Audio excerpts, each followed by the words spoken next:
Alright folks, I'm here to do an update on our farm's off-grid solar power system.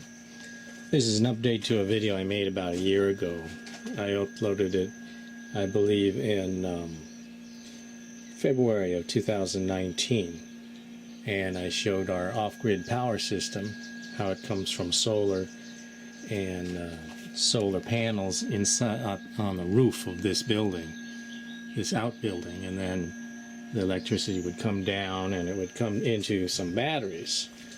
And at the time we had 12 large lead acid batteries, and they were 8 years old and they were starting to leak, and we had to get rid of them, and they just weren't working anymore, and we replaced them with these. The 12 batteries have been replaced with these new, I guess, higher tech lithium iron phosphate batteries. And as you can see, we had 12 batteries before, and we only have 4 of these batteries. These are made by Simplify, the power company, and they were put in by a local solar contractor.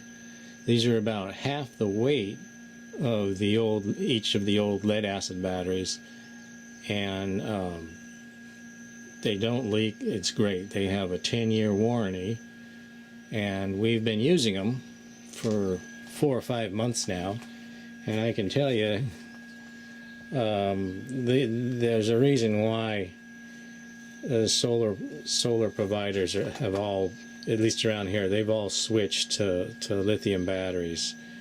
These lithium iron phosphate, they're just simply better than the old lead acid batteries.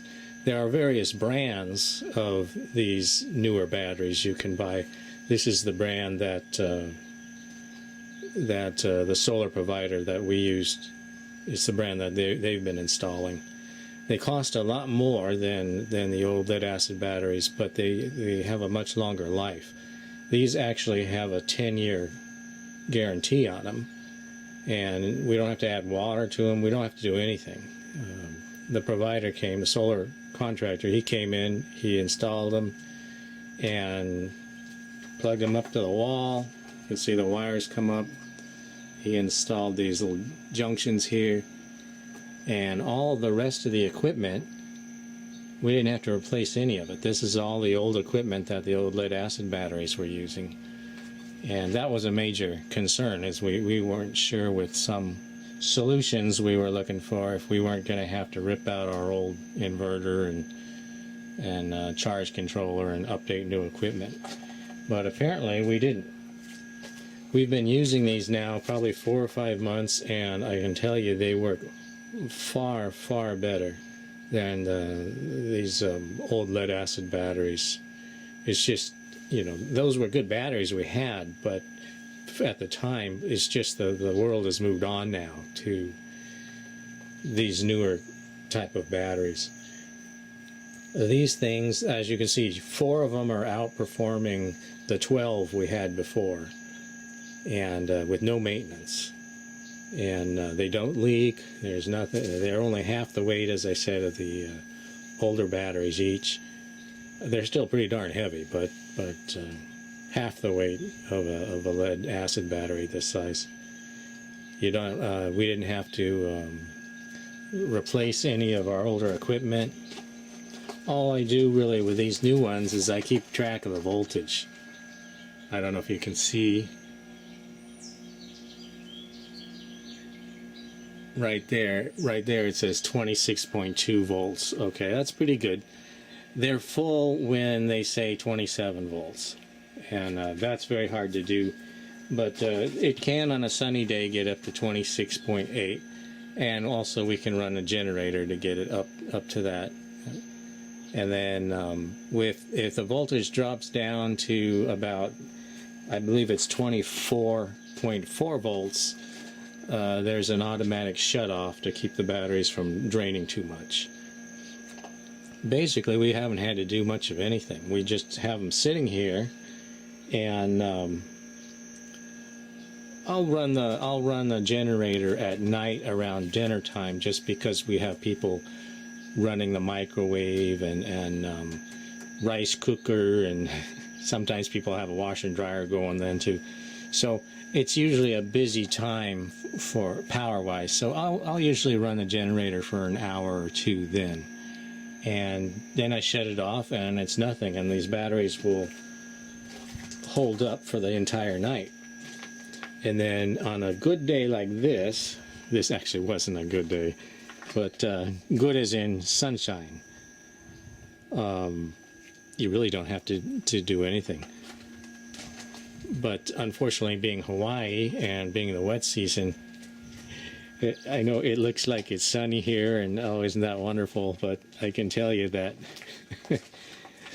this is extremely rare. It was actually raining a couple hours ago, and I waited, and then I saw the sun come out today, and I said, oh heck, this is a good time to film. So this is actually very much an exception to the rule this time of the year. So we do have to run the generator maybe an hour or two. This is the generator we have here. It's not very old either. And but the old batteries, we were running this thing 4 or 5 hours a night before they finally gave out. Now I'll run it, like I said, during dinner time when people are drawing heavily, a lot of power. So I'll run this thing during that time for an hour. And if it stays sunny like this for another hour, I wouldn't even have to do that, even though it's been cloudy and rainy for most of the day today. It's sunny right now, but it's sunny at a good time because right now the sun's up and hitting the solar panels. So those batteries you were looking at are charging right now. Even though, I mean, an hour or two of sun a day like this time of year is an exception. And not only that, but because we're down in the tropics, you see, this is the north. I'm pointing towards the north in this direction. When you're below the tropical Cancer, if you're in the northern hemisphere, you're officially in the tropics. And what happens is, for part of the year, and this is that time of the year, the sun, instead of rising and staying in the south part of the sky, which is over here, it actually rises and stays in the north part of the sky. Around June, around the summer solstice, the sun will actually rise, and you see here it'll be behind those trees for half the day. And it doesn't matter that much anyway, because it's usually cloudy and getting ready to rain anyway. With all of that said, you're going to have to run a generator in this kind of climate. And we don't live in the Sahara, and we don't live in Phoenix. But if you're living in Hawaii, you're going to run a generator simply because of the weather. However, 1 hour a day is much better than the 4 or 5 hours a day we were running before. And later this year, towards Christmas time, there'll be so much sun during the day. It'll be a dry season, and the sun will be in the right part of the sky.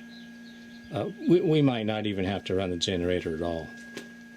But and that also is with what the solar contractor told us are antiquated solar panels. So we're doing all this with antiquated solar panels. They're 14 years old. I've showed them before, like in the old video. They're up on this roof here. They are 100-watt solar panels, and he said today's equivalent solar panels are 400 watt. Pretty much, I guess, the same type of panels can do 4 times as much power. So he was kind of laughing at our old panels. But even with these old panels, if it's a good sunny day, you don't even have to run a generator here, that saves us a lot of money each year in gasoline, and we've gone through several generators since we've lived here also. So anyway, I just thought I'd show you guys these. If you're looking to get off grid with these new type of batteries, these new lithium batteries, you can get such good power response that I don't think you really even need to be on the grid. Before, we were looking at being on the grid here just because it was getting so inconvenient running the generator all the time. But with these new batteries, you know, heck, who needs it? We don't really even need to be on the grid at this point. Anyway, I just thought I'd throw that little update out and show you our new batteries.